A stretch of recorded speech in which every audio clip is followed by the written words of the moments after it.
Hello, everyone.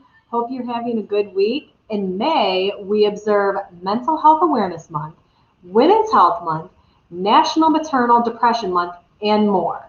As I said last week, we are focusing on different women throughout the month so we can help bring that. We hope by doing that, we can bring some awareness to mental health conditions and allow other female identifying individuals to relate and perhaps gain the courage they need to reach out themselves. Children's Mental Health Awareness Day was on May 7th, so just a few days ago. Children's rates of mental illness are 1 in 5 children aged 13 and over. And children aged 13 and over, those are folks that are living with signs and symptoms of mental health conditions. So 1 in 5, that can be somewhat of a larger number than what you might expect. If you notice some concerning behavior in your child or a child you care about, do not hesitate to reach out for help. Stay tuned to the Self-Care Corner for tips on how to help your child or a child you care about cope. But before we get to all these things, we are going to hear about a little bit more about what's going on at NAMI in the months of May and June, and sharing this information is none other than Ashley. Hey! Hello!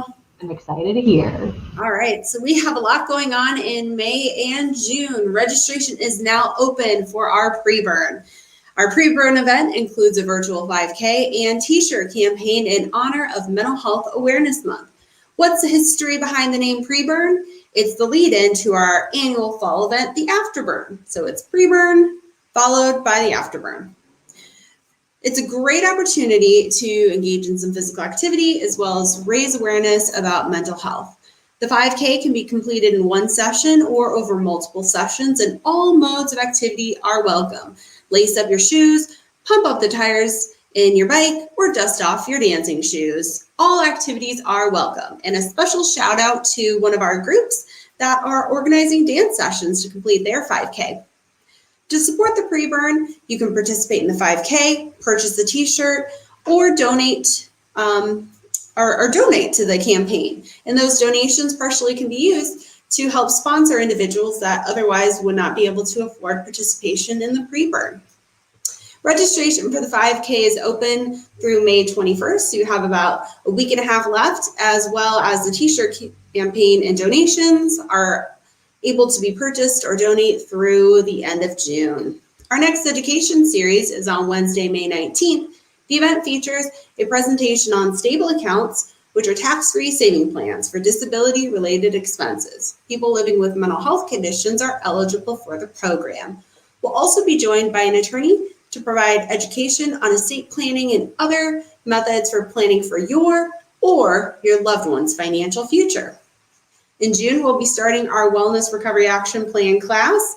During the class, you build your own wellness toolbox customized to your personal recovery journey. Also, you learn how to identify when things seem to be off balance and ways to get back to feeling like your best self, including pre and post-crisis plan. It's all about building your own plan that works for you in a supportive environment with others who have shared lived experience. Tuesday, June 8th is our next Night Out with NAMI. Join us in person for yard games and Subway sandwiches in the socially distant picnic at Bowling Green City Park.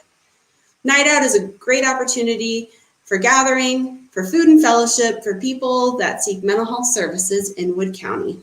As a reminder, throughout the month, we offer various support groups for families and peers. Tonight at 6 p.m. is our NAMI Connection Men's Recovery Support Group. All groups are currently being offered on Zoom, and for the login links, you can visit our website. Those are your May and June events. Thanks, Ashley. So I hope folks are getting ready to run, walk, or crawl this month to raise awareness about mental health conditions. I didn't think she was going to say anything, so I took her off the screen, cut her off. Sorry, Ashley. So Kristen Bell has recently been in the news. She has been an advocate for women's mental health, and Courtney is going to share a little bit about that now. Hi, Courtney. Hey.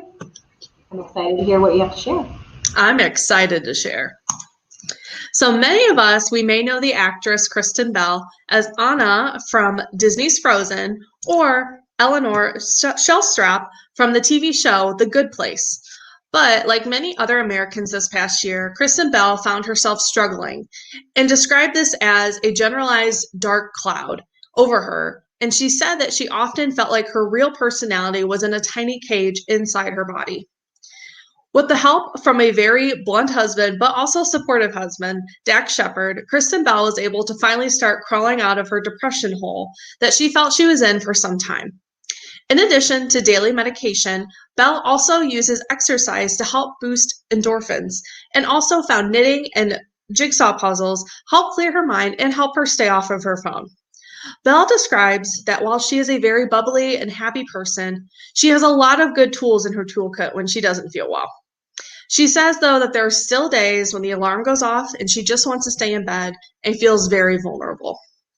Bella has worked for many years to help end mental health stigma, and she even explained in 2018 that she often felt bad about hiding her struggles with her persona, and that by talking about it now, this helps people who may be struggling as well. She also talks about how her husband was not only concerned about her own mental health, but how her mental health was affecting their two daughters, who are 8 and 6. Worldwide, about 10% of pregnant women and 13% of women who have just given birth experience a mental health condition, and this is usually depression. It has been found that virtually all women can develop a mental health condition during pregnancy and in the first year after delivery. However, different factors, including poverty, migration, extreme stress, exposure to violence, emergency situations, natural disasters, and having low social support, generally can increase the risk for these disorders.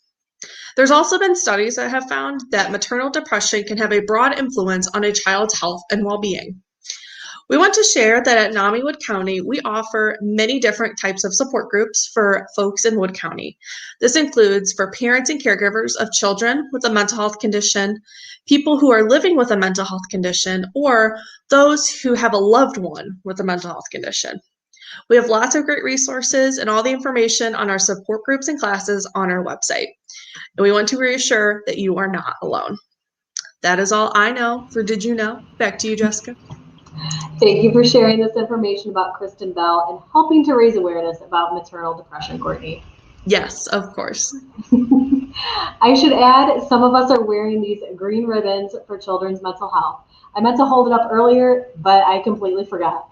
It's just one of those days. And the irony is that I'm tired from taking care of sick kids on Mother's Day. Then I come to work and talk about maternal mental health. Anyway, another great female advocate on mental health is Chrissy Teigan. Bree is going to share her story now.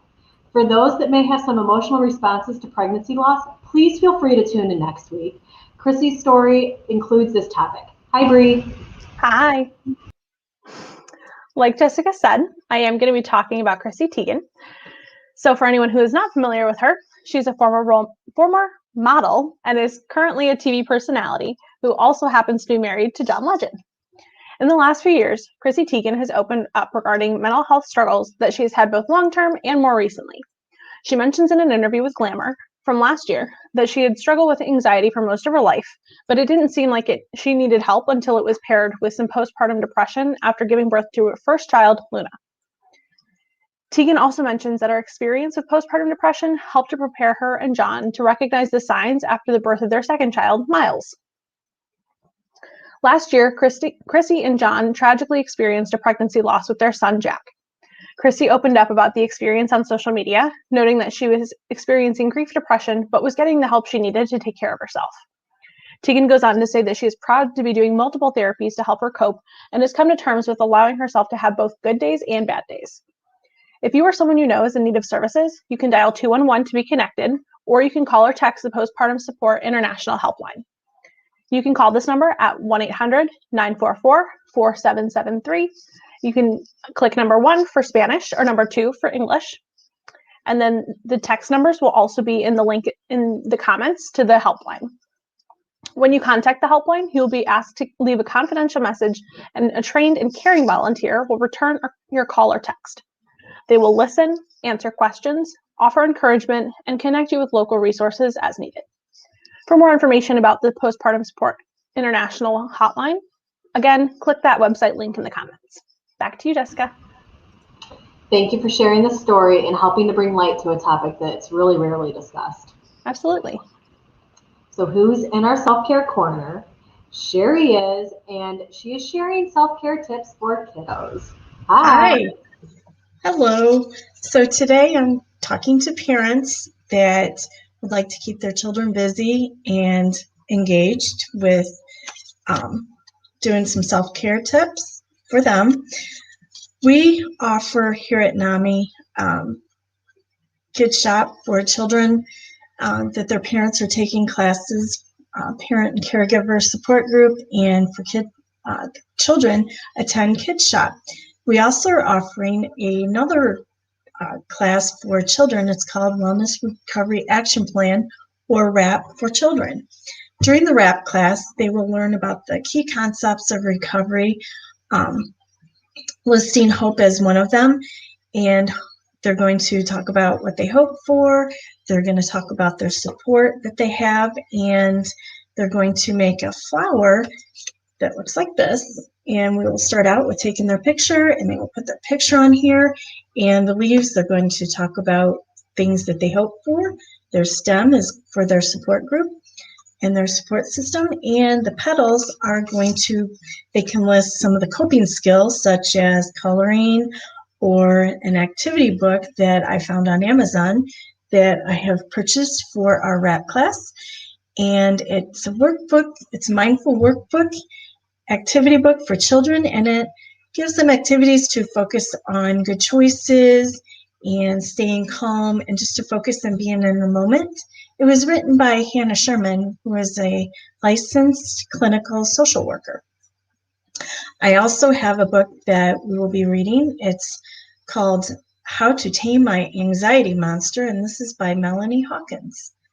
And one final one I'd like to leave you with is a book written by Dr. Daniela Owen, which is Right Now, I Am Fine. So those are some of the tips for children, and I hope they are able to work on their flowers this week, and hope to see them soon when we are opened up for business. Back to you, Jessica. And thanks for sharing that today, Shari. And thanks for joining us today. We hope you all have a great week. And until next week, we'll see you later. Bye, everybody.